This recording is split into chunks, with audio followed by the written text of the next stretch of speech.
ഓം നമോ ഭഗവതേ വാസുദേവായ. ശ്രീ മഹാഭാഗവതം സ്കന്ധം 7 മൂന്നാം അധ്യായം.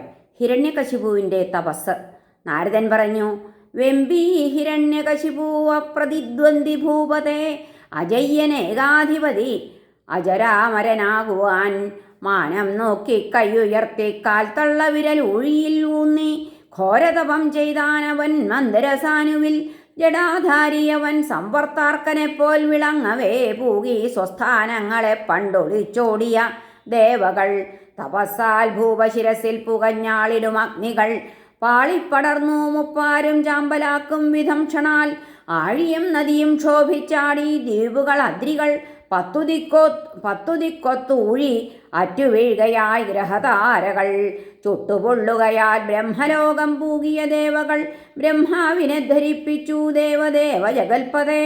വാഴാൻ വയ്യ വിണ്ണിൽ ഞങ്ങൾക്കസുരന്റെ തപസ്സിനാൽ പ്രഭോ, ത്വദാശ്രിതം ലോകം നശിക്കും മുമ്പു താൻ ഭവാൻ വേണ്ടതാണെങ്കിൽ ഈ ആപത്തുടൻ പരിഹരിക്കണം. അവനി ദുശ്ചര തപസ്സനുഷ്ഠിക്കുന്നതെന്തിനോ അങ്ങയ്ക്കതറിയാം. പക്ഷേ പറവേനതു ഞങ്ങളും ചരാചരങ്ങളെ തീർത്ത തപോയോഗ സമാധിമാൻ ആര്? അബ്രഹ്മാവിന്നു ലോകാധ്യക്ഷ സുഖാന്വിതൻ. അതിലേറെ ശക്തിയുള്ള തപോയോഗ സമാധിയാൽ നിത്യത്വത്താലും ഇവനോടൊപ്പമെത്തുവൻ. ഓജസ്സാലി പ്രപഞ്ചത്തെ പുതുക്കിപ്പണിവേനിവൻ. കൽപ്പാന്തത്തിൽ നശിക്കുന്ന ലോകമെന്തിനു വൈഷ്ണവം? ഈ കൊടും വാശി കൊണ്ടത്രേ ഷഠൻ ചെയ്യുന്നുവൻ തപം. മുപ്പാരിന്നീശ ചെയ്താലും ഇന്നു ചെയ്യേണ്ടതിന്നു നീ. ബ്രഹ്മജ്ഞരെ പൈക്കളയും കാക്കുന്നു പരമേഷ്ഠിനി. അവർ തൻ ക്ഷേമം ഐശ്വര്യം ലോകോത്കർഷ സുഖപ്രദം. ദേവന്മാരീ വിധം ചൊൽകെ ഭഗവാൻ ആത്മഭൂവുടൻ ഭൃഗുദക്ഷാദ്യരോടൊപ്പം ഭൂകി ദൈത്യാശ്രമം നൃപ. ഉറുമ്പു തിന്നും ത്വങ്മേതോ മാംസരക്തങ്ങളുള്ളവൻ. പുല്ലാൽ മുളകളാൽ മറയ്ക്കപ്പെട്ട താപസൻ. ആ ലോകഭീഷണനെ മേഘാവൃതാർക്കനെ എന്ന പോൽ ശ്രദ്ധിച്ചു നോക്കി പറഞ്ഞു സാശ്ചര്യം വിധി സസ്മിതം. ബ്രഹ്മാവ് പറഞ്ഞു: തപഫലം കശ്യപേയ, നേടി നീ എഴുന്നേൽക്കുക. നിനക്കിഷ്ടവരം നൽകാനെത്തി ഞാൻ മംഗളം വരും. കണ്ടേൻ നിന്റെ മനഃശക്തി ആശ്ചര്യകരമാകയാൽ ഉറുമ്പുമീച്ചയം തിന്നിട്ടെരിമ്പായി പ്രാണനിന്നുടൽ. ഋഷിമാരിതു ചെയ്തിട്ടില്ലിനി ചെയ്യില്ലൊരുത്തനും. ആർക്കും വയ്യ 100 ദിവ്യവത്സരം പ്രാണധാരണം. ധീരർക്കും വയ്യാത്ത ദൃഢനിശ്ചയത്താൽ ജയിച്ചവൻ തപോനിഷ്ഠയിലൂടെ എന്നെ ശരിക്കും വെന്നു ദൈത്യനീ. അതിനാൽ അസുരശ്രേഷ്ഠ സർവാഭീഷ്ടം തരുന്നു ഞാൻ. അമർത്യനൻ ദർശനം നിഷ്ഫലമാവില്ല മർത്യത്തെ. നാരദൻ പറഞ്ഞു: പ്രോക്ഷിച്ചാൻ ദിവ്യമമോഘം കമണ്ഡലു ജലത്തിനാൽ ഉറുമ്പു തിന്ന മെയ്യോലും ദൈത്യനെ പത്മജൻഷണാൽ. മുളങ്കൂട്ടത്തിലെ പുറ്റിൽ നിന്ന തേജോബലാന്വിതൻ സർവാവയവസമ്പന്നൻ വജ്രതുല്യോധ യൗവനൻ. എണീറ്റാൻ അരണിത്തീ പോൽ തപ്തകാഞ്ചന സന്നിഭൻ. വെണ്ണിൽ ഹംസാരൂഢനായി വിധിയെ കണ്ടു ഹൃഷ്ടനായി നിലത്തു വീണ് അനുഷ്ഠിച്ചു ദൈത്യൻ ദണ്ഡ നമസ്കൃതി. ബ്രഹ്മാവിനെ കൂപ്പിടും കൈകൾക്കു പിന്നിൽ എണീറ്റവൻ സ്തുതിച്ചാൻ ഗൽഗതം പൂണ്ടു ഹർഷാശ്രു പുളകത്തോടെ.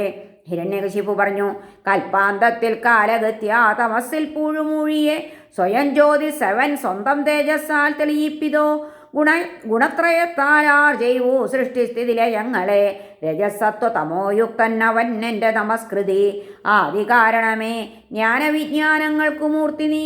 പ്രാണേന്ദ്രിയ മനോബുദ്ധിവ്യക്തിക്ക് അങ്ങുവന്ദനം. പ്രജാപതേ, സ്ഥാവരജംഗമങ്ങളൊട്ടുക്കു നിന്നാല നിയന്ത്രിതങ്ങൾ. നീ തന്നെ ചിത്തേന്ദ്രിയ മാനസേശൻ. നീയേ മഹാൻ ഭൂതഗുണാശയേശൻ. നീ 4 ഹോതാക്കൾ നടത്തും 7 യജ്ഞങ്ങളാലേ വിശദീകരിപ്പൂ. വേദസ്വരൂപിൻ നിഖിലാത്മകൻ നീ ആദ്യന്തഹീനൻ കവിയെന്ന സത്യം. ലവാദികാലാവയവാൽ ജനായുസ്സുറപ്പു നീയേ മിഴിച്ചിമ്മിടാതെ. വികാരശൂന്യൻ പരമേഷ്ടി ജീവരൂപൻ മഹാൻ ചിന്മയനങ്ങു മാത്രം.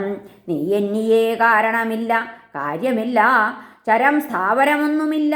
നീ വേദവേദാംഗശരീരി നീയേ ബ്രഹ്മം.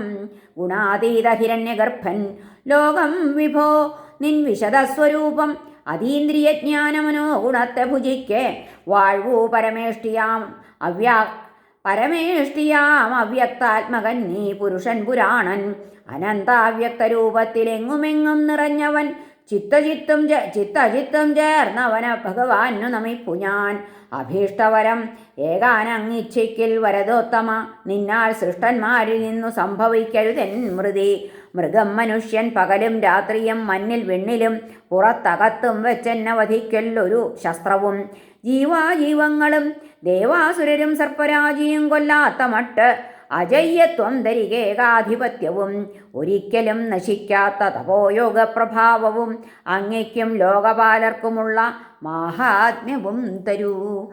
ഹരേ നമ. ശ്രീകൃഷ്ണാർപ്പണമസ്തു. സർവത്ര ഗോവിന്ദനാമ സങ്കീർത്തനം. ഗോവിന്ദ ഗോവിന്ദ. ഹരേ നാരായണ.